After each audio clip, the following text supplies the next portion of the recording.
যেটা খুবই অবিশ্বাস্য এবং অবাক করা বিষয়। আমি আমার এই চ্যানেলটিতে একটি জরিপ প্রকাশ করেছি, একটি জরিপ দিয়েছি আমি, যে আগামী জাতীয় সংসদ নির্বাচনে আপনারা মূলত কাকে চাইছেন। এবং এখানে আমি 4টা অপশন রেখেছি বর্তমানে যারা বেশি আলোচিত। প্রথমে রেখেছি বৈষম্য বিরোধী ছাত্র আন্দোলন এবং জাতীয় নাগরিক কমিটি মিলে যে দলটি তারা গঠন করতে চাইছে, যে দলের প্রধান হিসেবে উপদেষ্টা নাহিদ ইসলামের নাম শোনা যাচ্ছে, সে দলটি জামাতে ইসলাম, বিএনপি এবং আওয়ামী লীগ। সবচেয়ে অবাক করা বিষয়ে আমি দুইটা বিষয় এখানে বলবো। একটা হচ্ছে বিএনপির প্রতি মানুষের সমর্থন, আর একটা হচ্ছে আওয়ামী লীগের প্রতি মানুষের সমর্থন। এই জরিপটিতে প্রায় 81,000 মানুষ অংশগ্রহণ করেছেন। আমি জানি অন্যান্য চ্যানেলগুলোতে যে পরিমাণ লাখ লাখ মানুষ জরিপে অংশ নেন, সে তুলনায় 81,000 মানুষের অংশগ্রহণ খুব বেশি নয়, তবে 81,000 সংখ্যাটা একেবারেই আপনারা কম বলতে পারেন না। এই জরিপে আমাকে আওয়ামী লীগের প্রতি যে সমর্থন, সেটা আমাকে যেমন অবাক করেছে, একই রকম ভাবে বিএনপির প্রতি মানুষের সমর্থনের সংখ্যাও আমাকে খুব অবাক করেছে। এত কিছুর পরেও, শেখ হাসিনার শাসনামলের আয়নাঘর দেখার পরেও 81% মানুষ আওয়ামী লীগকে চাইছেন। মানে 81,000 মানুষের মধ্যে 81% মানুষ আওয়ামী লীগের পক্ষে ভোট দিয়েছেন। এবং খুব অবাক করা বিষয়, 4টা দলের মধ্যে সবচেয়ে খারাপ অবস্থান বিএনপির। এই কারণে আমার কাছে এই জরিপটা খুব অবিশ্বাস্য মনে হয়। এখন আমাকে যারা সাবস্ক্রাইব করেছেন, যারা আমার দর্শক, যারা আমাকে দেখেন, তাদের প্রতি আমি কৃতজ্ঞ। এখন আমি যদি এটাকে অবিশ্বাস করি, সেটা আমার সাবস্ক্রাইবার যারা রয়েছেন তাদের প্রতি অসম্মান করা হবে। আমি সেটা অসম্মান করছি না, তবে আমার কাছে একটু অবিশ্বাস্য মনে হয়। কেন? কারণ আওয়ামী লীগের প্রতি 81% সেটা না হয় বুঝলাম, আচ্ছা ঠিক আছে।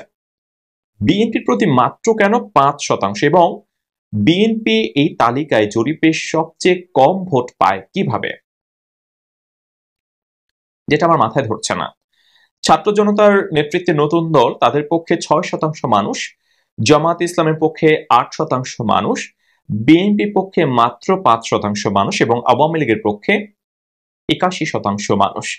এই জরিপে 6,200টা রিয়াকশন এসেছে এবং 3,000-এর উপরে কমেন্ট এসেছে। আমি কয়েকটি কমেন্টের রিপ্লাই দিব, কমেন্ট পড়ব। ডিফল্ট যে কমেন্টগুলো আমার সামনে শো করবে, সেই কমেন্টগুলো আমি পড়তে চাই।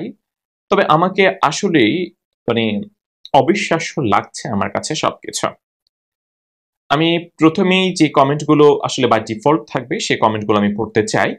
প্রথম কমেন্ট হচ্ছে, দেশ বাঁচাতে এবং উন্নয়ন ধরে রাখতে, জীবনযাত্রার মান সঠিক রাখতে মধ্যম আয়ের পরিণতকারী দল গরিবের সরকার দেশপ্রেমিক আওয়ামী লীগকে দরকার। ওনার নাম হচ্ছে মিন্নাত খান নামে একজন কমেন্ট করেছেন এটি। তিনি শেখ হাসিনার পক্ষেই রয়েছেন এবং সেক্ষেত্রে তিনি বলছেন যে উন্নয়নের পক্ষে, জীবনমান ধরে রাখার জন্য তিনি আওয়ামী লীগের পক্ষে তিনি ভোট দিতে চান। এরপরে যেটা হয়েছে, গিয়াস উদ্দিন মাসুদ নামে একজন কমেন্ট করেছেন। তিনি বলছেন, শেখ হাসিনাকে ভোট দিব, কারণ মাত্র 6 মাসে বুঝলাম শেখ হাসিনার আমলে ভালো ছিলাম। এটাতেও প্রায় 221টা রিয়াকশন পড়েছে। ওনার এই মন্তব্য লাইক করেছেন 221 জন এবং এটা আপনারা বুঝতে পারছেন যে তিনি বিগত 6 মাসে বর্তমান সরকারের শাসনামল দেখে তিনি হয়তোবা মনে করছেন যে শেখ হাসিনার শাসনামল ভালো ছিল। আরেকটা কমেন্ট পড়তে চাই, এমডি মাসুদ নামে একজন লিখেছেন, শেখ হাসিনা সরকার আজীবন দরকার, জয় বাংলা, জয় বঙ্গবন্ধু। শেখ হাসিনার বিকল্প বাংলাদেশে দুইটি নেই, নেই নেই। ওনার এই মন্তব্যে 103 জন রিয়াক্ট করেছেন। মানে আমি অন্য কোনো দলের পক্ষে কমেন্ট পাচ্ছি না। স্বাভাবিকভাবেই যেহেতু 81% মানুষ আওয়ামী লীগের পক্ষে জরিপে ভোট দিয়েছেন, সেক্ষেত্রে 81% কমেন্টও আওয়ামী লীগের পক্ষে থাকবে, খুব স্বাভাবিক। একজন বলেছেন, দেশের ভবিষ্যৎ সন্তানদের কথা চিন্তা করলে শেখ হাসিনাকে ভোট দিতে চায়। ওনার নাম হচ্ছে তন্ময় আহমেদ নামে একজন বলেছেন। আবার বলেছেন, কারণ একটাই, তার শাসন আমলে বাংলাদেশি নিরাপত্তা ব্যবস্থা অনেক ভালো ছিল। আমি ঠিক জানি না উনি কাকে ভোট দিয়েছেন, তবে যেহেতু সদ্য সাবেক শেখ হাসিনার সরকার, তো আমরা ধরে নিব যে তিনি হয়তোবা শেখ হাসিনাকেই তিনি ভোট দিয়েছেন এবং সেটাই তিনি বলছেন। আরেকটা কমেন্ট পড়তে চাই, ওনার নাম হচ্ছে শফিক নামে একজন। তিনি বলছেন, আওয়ামী লীগ বা শেখ হাসিনার বিকল্প এখনো কোনো দল বা নেতা তৈরি হয়নি। এত নিখুঁতভাবে দেশটা সাজিয়েছেন এবং সুন্দরভাবে দেশ পরিচালনা করেছেন, দেশ এবং আন্তর্জাতিকভাবে সবকিছু সামলিয়েছেন, তা অতুলনীয়। এই জরিপে আমি মূলত প্রশ্ন দেওয়ার পর আমি বলেছি যে আপনারা আসলে কেন ভোট দিবেন সেটা আমাকে জানান, এবং কেন ভোট দিবেন না অন্য কাউকে সেটাও আমাকে জানান। যদি আমি এখনো পর্যন্ত যে কয়টি কমেন্ট পেয়েছি বা ডিফল্ট আমার সামনে এসেছে, প্রত্যেকটি কমেন্ট আসলে মূলত তারা কেন আওয়ামী লীগকে ভোট দিয়েছেন। আমি আবার এটা জানতে চেয়েছিলাম কেন আপনারা আওয়ামী লীগ হোক, ছাত্রদের নতুন দল হোক, জামাত হোক বা বিএনপি হোক, যে দলকে আপনারা ভোট দেননি, দিচ্ছেন না, সেই দলকে আপনারা কেন দিচ্ছেন না সেটাও আমি জানতে চেয়েছি। আমার এখনো পর্যন্ত চোখে আমার তেমন কোনো কমেন্ট আমার আসলে এখনো পর্যন্ত চোখে পড়েনি। এরপরে মন্তব্য, এখনকার দেশের ভয়াবহতা দেখে সত্যি শেখ হাসিনার প্রতি ভালোবাসা অনেক বেশি বেড়ে গেল। সৌদি থেকে নামাজ পড়ে দোয়া করি শেখ হাসিনার জন্য। ওনার নাম হচ্ছে জাফর জাফর জাফর সুলতান, এমন কিছু, আমি ভুল পড়তে পারি নামটা। আরেকটা কমেন্ট হচ্ছে রাফিয়া আক্তার, শেখ হাসিনা বা আওয়ামী লীগের হাতেই বাংলাদেশ নিরাপদ তিনি বলছেন। আরেকটা কমেন্ট হচ্ছে আমি 32 বছরে শেখ হাসিনার আমলে সবচেয়ে বেশি দেশে উন্নয়ন দেখেছি। ওনার নাম আরিফ, উনি বলছেন যে আর এবারের আন্দোলনের পর শেখ হাসিনা যদি আবার ক্ষমতায় আসে তাহলে তার ভুল থেকে শিক্ষা নিয়ে দেশে আরো উন্নয়ন হবে বলে আশা করি। উনি যেটা বলেছেন সেটা অনেকটা গঠনমূলক সমালোচনা। উনি আওয়ামী লীগকে পছন্দ করেন সেটা যেমন ভাবে বলেছেন, একই রকম ভাবে শেখ হাসিনা গত 1.5 দশকের শাসন আমলে যে ভুলগুলো করেছেন তিনি আশা করছেন যে নেক্সটে যদি শেখ হাসিনার পক্ষে আবার বাংলাদেশের রাষ্ট্র ক্ষমতায় আসা পসিবল হয়, সেক্ষেত্রে শেখ হাসিনা হয়তোবা সেই ভুলগুলো শুধরে নেবেন, সেই ভুলগুলো তিনি করবেন না। যদিও এই প্রসেসটা অনেক কঠিন এবং এটা সম্ভব হবে কিনা আদৌ সেটা সম্পর্কে আমরা নিশ্চিত নই। ওনার নাম হচ্ছে আরিফ আরিফ একজন বলেছেন শেখ হাসিনার নেতৃত্বে বাংলাদেশ এগিয়ে গিয়েছিল উন্নয়ন অগ্রগতির পথে, জয় বাংলা তিনি বলেছেন। ওনার নাম আজিজ চৌধুরী। একজন বলেছেন এমডি সবুজ হোসাইন, তিনি বলেছেন আমি শেখ হাসিনাকে ভোট দিব, উনি থাকতে কেউ এসে টাকা চাইতো না। উনি হয়তো বা চাঁদাবাজির কথা বলছেন, আমি ঠিক জানি না উনি কোনটা মিন করেছেন। তো চাঁদাবাজি আওয়ামী লীগের সময়ও ছিল এবং এখনো হচ্ছে। একজন বলেছেন যে প্রতিজ্ঞা করছি, ওনার নাম নজরুল বিথি, প্রতিজ্ঞা করছি প্রবাস থেকে ভোটার হয়ে প্রথম ভোটটা নৌকাতে দিব আওয়ামী লীগকে, জয় বাংলা তিনি বলছেন প্রবাসী যারা। একজন বলেছেন স্বাধীনতার পক্ষে শক্তিকে আরো বেশি শক্তিশালী করতে। আরেকজন বলেছেন শেখ হাসিনার সরকার উন্নয়নের সরকার। আমি আসলে অন্য পক্ষের একটু কমেন্ট পড়তে চাই, কিন্তু ঠিক তেমন কোনো কমেন্ট আমার চোখে আমি পড়ছে না। বিএম একজন লিখেছেন বিএম নামে, তিনি বলছেন যে আমরা শেখ হাসিনার আমলে অনেক ভালো ছিলাম, এই জন্য ভোট দিব আওয়ামী লীগকে ইনশাল্লাহ। এখন যে অবস্থা তা দেখে বুঝতে পারছি আগেই ভালো ছিলাম। একজন বলছেন হুমায়ুন কবির নামে একজন, ইনশাল্লাহ আওয়ামী লীগকে ভোট দিব ইনশাল্লাহ তিনি বলছেন। একজন বলছেন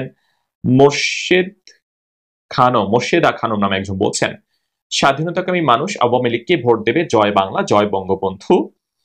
আবার সারপ্রাইজড ইলেকট্রিক গিটার, এটা ওনার নাম নয়, উনি হয়তো এই নামে ইমেল খুলেছেন, তিনি বলেছেন যে আইন শৃঙ্খলা শান্তিতে বসবাস এবং সকল উন্নয়নের পাশাপাশি পদ্মা ব্রিজের জন্য মানুষ নৌকায় ভোট দেবে। এটা ঠিক ওইটার উত্তর। আমি যখন জানতে চেয়েছি আসলে কেন দিবেন আপনারা, তিনি শেখ হাসিনা নানা উন্নয়নমূলক কর্মকাণ্ডের কারণে তিনি শেখ হাসিনাকে ভোট দিতে চান। তারপর এস কে নাহিদ বলেছেন আমরা শেখ হাসিনাকে চাই, শেখ হাসিনার আমলে আমরা অনেক শান্তিতে ছিলাম, আইন শৃঙ্খলা পরিস্থিতি অনেক ভালো ছিল, খেয়ে পড়ে অনেক শান্তিতে ছিলাম তিনি বলছেন। একজন বলছেন তার নাম হচ্ছে থিঙ্কার, তিনি বলছেন ভাই যা শিক্ষা হওয়ার হয়ে গেছে, আর দরকার নাই পরিবর্তনের, এই দেশকে কন্ট্রোল করার জন্য শেখ হাসিনার কোনো বিকল্প নাই। আমি জানি না ঠিক তিনি এত হতাশ তিনি কেন হলেন। একজন বলেছেন তার নাম হচ্ছে নাইম ইসলাম, তিনি বলছেন আমাদের বংশে প্রায় 110 থেকে 120 জন ভোটার রয়েছেন, ইনশাল্লাহ আমরা সবাই আওয়ামী লীগকে ভোট দিব। আমরা ভারত পাকিস্তান কাউকে চাই না, তাদের সঙ্গে থাকবে ব্যবসায়িক সম্পর্ক, এর চেয়ে বেশি কিছু না। এই যে ওনার শেষের লাইনটা যে আমরা ভারত বাংলাদেশ কাউকে চাই না, এই জিনিসটা আমার ব্যক্তিগতভাবে খুব পছন্দ। কিন্তু আমরা দেখতে পাচ্ছি যে আমার দেশে যারা রাজনীতি করেন তারা সবাই মূলত ভারতপন্থী, কেউ কেউ পাকিস্তানপন্থী, এবং কেউ কেউ ভারত বিরোধিতা মুখে মুখে বললেও তারা আবার অন্তরে অন্তরে ভারতপন্থী। ভারতের বড় বড় নেতাদের কাছে তারা ধর্ণা দেন আমাদের রাজনৈতিক ব্যক্তিত্বরা, যেটা খুবই দুঃখজনক, খুবই হতাশাজনক। তারপর একজন বলছেন কারণ গত 15 বছরে যে পরিমাণে শান্তিতে দিন কাটাইছি, নিশ্চিন্তে মুক্ত পৃথিবীতে বেরিয়েছি, কিন্তু আফসোস 6 মাসের মধ্যে আমাদের দেশটা পরাধীন হয়েছে। এখন সন্ধ্যার পর বের হতে ভয় করে, আর দিনের বেলাতেও নীরব জায়গায় যেতে ভয় করে। উনি মূলত আইন শৃঙ্খলা পরিস্থিতির অবনতির কারণে তিনি হতাশ, কারণ এখনো পুলিশ স্বাধীনভাবে কাজ করতে পারছে না তাদের।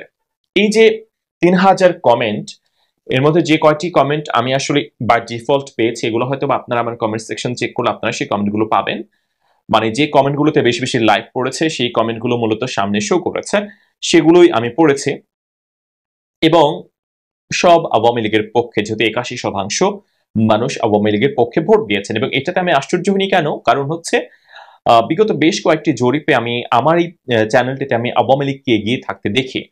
অন্যান্য চ্যানেলগুলোতে আমি আবার যদিও অন্যান্য ফলাফল দেখি, আবার অনেকেই বলছেন যে যারা আওয়ামী লীগ, কারণ তারা তো সমর্থক, তারা তো রাজনৈতিক কোনো কর্মসূচিতে এখন যেতে পারছেন না, তারা সোশ্যাল প্ল্যাটফর্মে অনেক বেশি অ্যাক্টিভ, সেই কারণে জয় জয়কার আওয়ামী লীগের মানুষজন হুমড়ি খেয়ে পড়ে এ ধরনের কোনো জরিপে। আমি কমেন্টগুলো পড়ার চেষ্টা করেছি, এবং আমার কাছে বেশি অবাক লেগেছে বা অবিশ্বাস লেগেছে বিএনপির প্রতি মানুষের সমর্থন কেন মাত্র 5%। এটা আমাকে খুব বেশি অবাক করেছে। আমি এটা একটু জানতে চাই আপনাদের কাছে কমেন্টস বক্সে, কেন বিএনপির প্রতি মাত্র 5% মানুষ আস্থা রাখছেন, যেখানে বৈষম্য বিরোধী ছাত্র আন্দোলনের যে দল এখনো আসেনি তাদের প্রতি সমর্থন বিএনপি চাইতে অনেক বেশি, এবং জামাতের প্রতি সমর্থন বিএনপি চাইতে বেশি। বিএনপি এত বছর ধরে সরকার বিরোধী আন্দোলন করলো, তাদের প্রতি সমর্থন এত কম কেন? নাকি অনলাইনে তারা তাদের উপস্থিতি জানান দিতে পারছে না? সেটি জানাবেন কমেন্টস বক্সে।